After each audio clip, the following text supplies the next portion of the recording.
Welcome to Luca and Miguel. Enjoy the video. In this video, I will show you how to remove the front bumper of an Alfa Romeo Giulia. First, let's gather our essential tools. You'll need a T25 Torx bit, a 10mm socket, a flathead screwdriver, and a trim removal tool. Having these items ready will make the process much smoother and more efficient. Always work in a well-lit area for safety and visibility. Now, let's begin by opening the hood of your Giulia. You'll find 6 Torx screws positioned along the top edge of the bumper, just under the hood line. Take your T25 Torx bit and carefully remove each of these fasteners.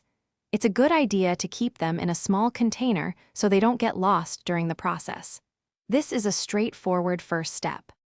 Next, we'll move to the wheel wells and the underside of the bumper. Turn your front wheels fully to one side to easily access the 3 Torx screws located within each wheel well liner.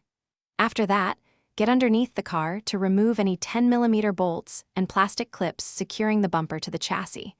A trim removal tool will be very helpful for those stubborn plastic clips. Take your time here. With all the fasteners removed, it's time for the final release. Gently pull the bumper outwards from the fender on both sides. You'll hear the side clips disengage. Before fully detaching, remember to disconnect any electrical connectors for fog lights, parking sensors, or other components. Once everything is free, carefully lift the entire front bumper away from your Alfa Romeo Giulia.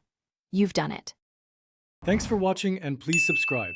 It's the best investment you'll ever make.